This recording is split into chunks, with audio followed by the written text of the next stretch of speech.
వేలు డబ్బులు తీసుకున్నాడు. ఫస్ట్ 5 లక్షలు మళ్ళీ ఒక 5 లక్షలు తీసుకున్నారు. నేను అది ట్రాన్స్ఫర్ చేశాను అని డీటెయిల్స్ కూడా ఆమె చూపించింది.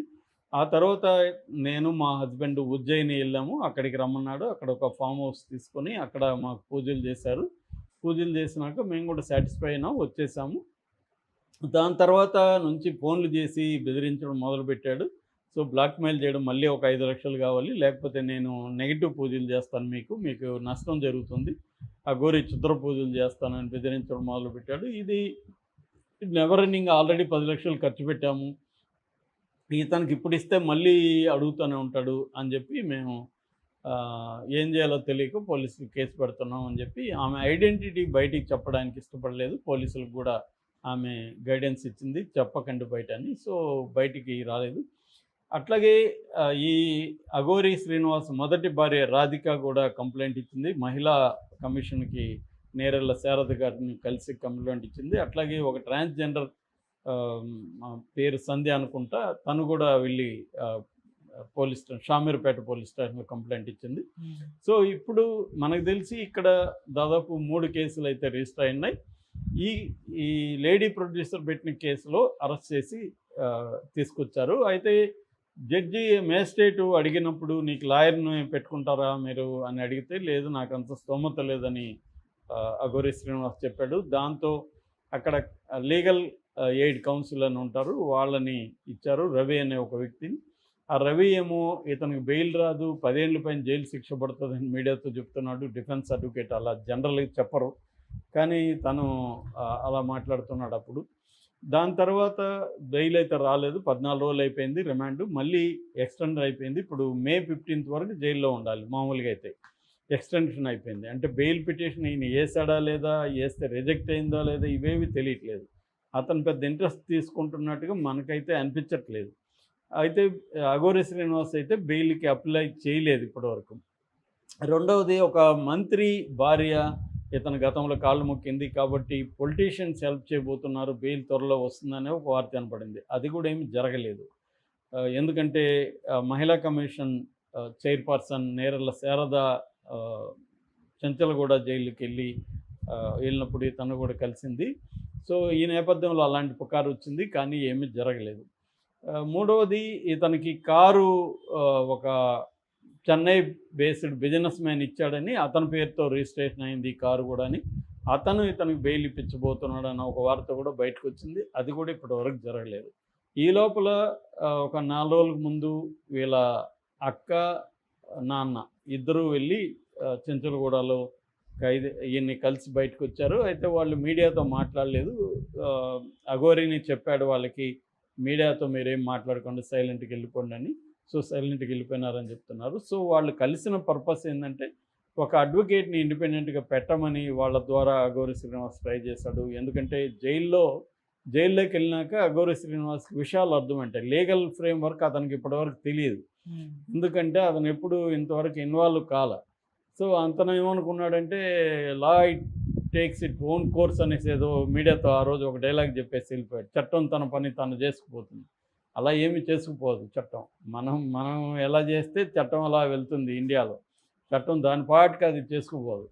కాబట్టి బెయిల్కి మనం జైలుకి పోయినాక తెలుస్తుంది. ఎందుకంటే జైల్లో వార్డర్స్ ఉంటారు, ఇతర ఖైదీలతో పరిచయాలు వస్తాయి, అక్కడ మూదుర్లంతా ఉంటారు, వాళ్ళు సలహాలు ఇస్తారు. అరే భయ్, నువ్వు అడ్వకేట్ని పెట్టుకో, బెయిల్కి ట్రై చేయి, ఇలా చేస్తే ఇలా అవుతుంది. రెండవది, నీ మీద ఎవరు కంప్లైంట్ పెట్టినారో వాళ్ళతో కూడా నువ్వు కాంప్రమైజ్ అయిపో. వాళ్ళకి ఏదో 10 లక్షలు ఇచ్చారు కదా, 5 లక్షలు ఎంత ఇచ్చి సెటిల్ చేసుకో, నీకు ఆల్రెడీ నీ దగ్గర డబ్బులు ఉందంటున్నారు కదా అని.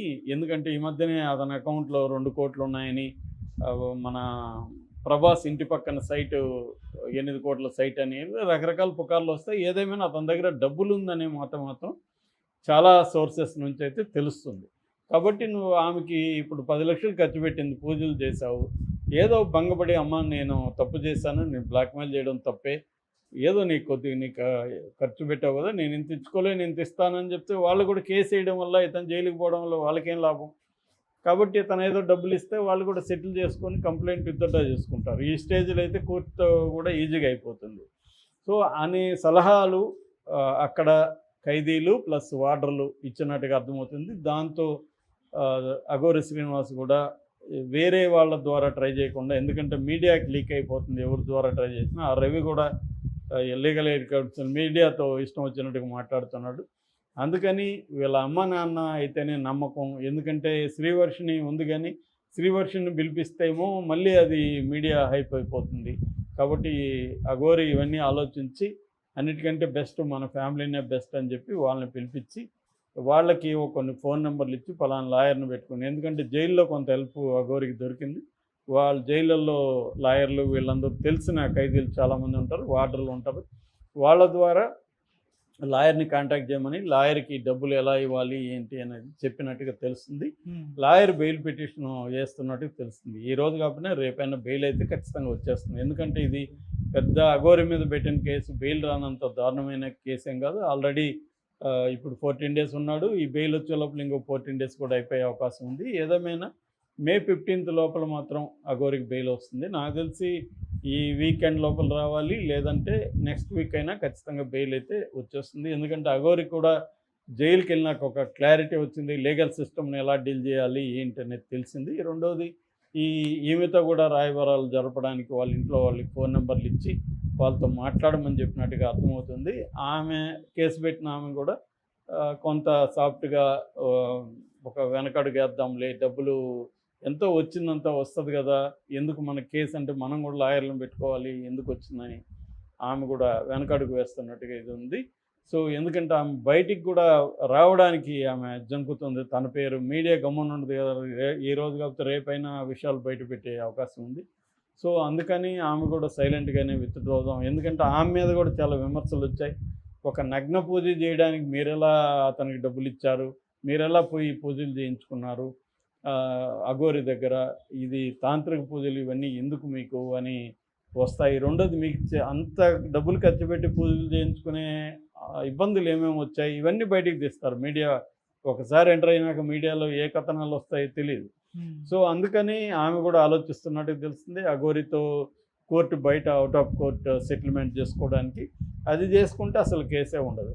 కాకపోతే మిగతా ఇద్దరు పెట్టింది, ఆ రాధిక పెట్టిన దాంట్లో పెద్ద ఆమె కాంక్రీట్ ఎవిడెన్స్, పెళ్ళైన మోసం చేశాడని ఎవిడెన్స్ పెద్దగా లేదని చెప్తున్నారు. రెండోది అఘోరి అంటేనే ట్రాన్స్జెండర్కి థర్డ్ జెండర్, అది థర్డ్ జెండర్ మ్యారేజ్ అనేది ఇండియాలో లేదు.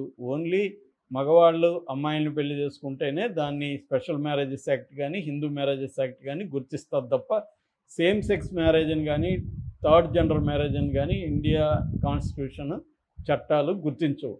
కాబట్టి గుర్తించిన ఒక పెళ్ళికి శిక్ష పడాల్సిన అవసరం ఏమీ లేదు అనేది కూడా ఒక యాంగిల్ ఉంది. రెండోది ట్రాన్స్జెండర్ పెట్టిన కేసు కూడా జనరల్గా పెట్టింది తప్ప దాంట్లో ఏమీ పర్టికులర్ క్రైమ్ ఏమీ లేదు, దాని ఏమీ నిరూపించే పరిస్థితి లేదు. కాబట్టి ఈ కేసులో విముక్తి కానీ అఘోరికి దొరికితే అఘోరి ఫ్రీ అయ్యే అవకాశం ఉంది. మళ్ళీ ఆ అమ్మాయిని శ్రీవర్షిని తీసుకొని అతను నార్త్ ఇండియాకి వెళ్ళిపోయి సెటిల్ అయిపోయే అవకాశం కనిపిస్తూ ఉంది. యాక్చువల్గా లాస్ట్ వీకే బెయిల్ వచ్చేసింది అన్నట్టుగా వార్తలు వచ్చాయి, బట్ ఈ రోజు బెయిల్ వచ్చేసిందని వార్తలు వస్తున్నాయి. సో ఇంకా కన్ఫర్మ్ అయితే కాలేదు, బట్ కేసుని అప్డేషన్ ఏందనేది మనం ప్రధానంగా చెప్పుకుందాం. మామూలుగా అయితే లేడీ అఘోరి లేదా అఘోరి శ్రీనివాస్ ని అరెస్ట్ చేసింది ఏ కేసులో అని చెప్తే మొకిల్లా పోలీస్ స్టేషన్లో ఒక లేడీ ప్రొడ్యూసరు కేసు పెట్టింది. ఆమె కంప్లైంట్ ఏమి ఇచ్చిందంటే, నన్ను పూజలు చేస్తాడని చెప్పి దాదాపు 9,80,000 డబ్బులు తీసుకున్నాడు. ఫస్ట్ 5 లక్షలు మళ్ళీ ఒక 5 లక్షలు తీసుకున్నారు, నేను అది ట్రాన్స్ఫర్ చేశాను అనే డీటెయిల్స్ కూడా ఆమె చూపించింది. ఆ తర్వాత నేను మా హస్బెండ్ ఉజ్జయిని వెళ్ళాము, అక్కడికి రమ్మన్నాడు. అక్కడ ఒక ఫామ్ హౌస్ తీసుకొని అక్కడ మాకు పూజలు చేశారు. పూజలు చేసినాక మేము కూడా సాటిస్ఫై అయినాం, వచ్చేసాము. దాని తర్వాత నుంచి ఫోన్లు చేసి బెదిరించడం మొదలుపెట్టాడు. సో బ్లాక్మెయిల్ చేయడం, మళ్ళీ ఒక 5 లక్షలు కావాలి, లేకపోతే నేను నెగిటివ్ పూజలు చేస్తాను, మీకు నష్టం జరుగుతుంది, అఘోరి క్షుద్ర పూజలు చేస్తానని బెదిరించడం మొదలుపెట్టాడు. ఇది నెవర్ ఎండింగ్. ఆల్రెడీ 10 లక్షలు ఖర్చు పెట్టాము, ఇతనికి ఇప్పుడు ఇస్తే మళ్ళీ అడుగుతూనే ఉంటాడు అని చెప్పి మేము ఏం చేయాలో తెలియక పోలీసులు కేసు పెడుతున్నాం అని చెప్పి ఆమె ఐడెంటిటీ బయటికి చెప్పడానికి ఇష్టపడలేదు. పోలీసులకు కూడా ఆమె గైడెన్స్ ఇచ్చింది, చెప్పకండి బయట అని. సో బయటికి రాలేదు. అట్లాగే ఈ అఘోరి శ్రీనివాస్ మొదటి భార్య రాధిక కూడా కంప్లైంట్ ఇచ్చింది. మహిళా కమిషన్కి నేరెళ్ళ శారద గారిని కలిసి కంప్లైంట్ ఇచ్చింది. అట్లాగే ఒక ట్రాన్స్‌జెండర్ పేరు సంధ్య అనుకుంటా. తను కూడా వెళ్ళి పోలీస్ స్టేషన్ షామీర్పేట పోలీస్ స్టేషన్‌లో కంప్లైంట్ ఇచ్చింది. సో, ఇప్పుడు మనకు తెలిసి ఇక్కడ దాదాపు 3 కేసులైతే రిజిస్టర్ అయినాయి. ఈ ఈ లేడీ ప్రొడ్యూసర్ పెట్టిన కేసులో అరెస్ట్ చేసి తీసుకొచ్చారు. అయితే జడ్జి మేజిస్ట్రేటు అడిగినప్పుడు నీకు లాయర్‌ని పెట్టుకుంటారా మీరు అని అడిగితే, లేదు నాకంత స్తోమత లేదని అఘోరి శ్రీనివాస్ చెప్పాడు. దాంతో అక్కడ లీగల్ ఎయిడ్ కౌన్సిల్ అని ఉంటారు. వాళ్ళని ఇచ్చారు. రవి అనే ఒక వ్యక్తిని. ఆ రవి ఏమో ఇతనికి బెయిల్ రాదు, 10 ఏళ్ల పైన జైలు శిక్ష పడుతుందని మీడియాతో చెప్తున్నాడు. డిఫెన్స్ అడ్వకేట్ అలా జనరల్‌గా చెప్పరు. కానీ తను అలా మాట్లాడుతున్నాడు అప్పుడు. దాని తర్వాత బెయిల్ అయితే రాలేదు. 14 రోజులు అయిపోయింది రిమాండ్. మళ్ళీ ఎక్స్టెండ్ అయిపోయింది. ఇప్పుడు మే 15th వరకు జైల్లో ఉండాలి మామూలుగా అయితే.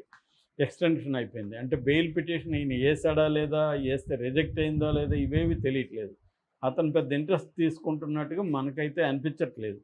అయితే అఘోరి శ్రీనివాస్ అయితే బెయిల్‌కి అప్లై చేయలేదు ఇప్పటివరకు. రెండవది, ఒక మంత్రి భార్య ఇతను గతంలో కాళ్ళు మొక్కింది కాబట్టి పొలిటీషియన్స్ హెల్ప్ చేయబోతున్నారు, బెయిల్ త్వరలో వస్తుందనే ఒక వార్త వినపడింది. అది కూడా ఏమి జరగలేదు. ఎందుకంటే మహిళా కమిషన్ చైర్పర్సన్ నేరెళ్ళ శారద చెంచలగూడ జైలుకి వెళ్ళినప్పుడు తను కూడా కలిసింది. సో, ఈ నేపథ్యంలో అలాంటి పుకారు వచ్చింది, కానీ ఏమీ జరగలేదు. మూడవది, ఇతనికి కారు ఒక చెన్నై బేస్డ్ బిజినెస్ మ్యాన్ ఇచ్చాడని అతని పేరుతో రిజిస్ట్రేషన్ అయింది ఈ కారు కూడా అని. అతను ఇతనికి బెయిల్ ఇప్పించబోతున్నాడు అన్న ఒక వార్త కూడా బయటకు వచ్చింది. అది కూడా ఇప్పటివరకు జరగలేదు. ఈ లోపల ఒక 4 రోజులకు ముందు వీళ్ళ అక్క, నాన్న ఇద్దరూ వెళ్ళి చెంచులగూడలో ఖైదీ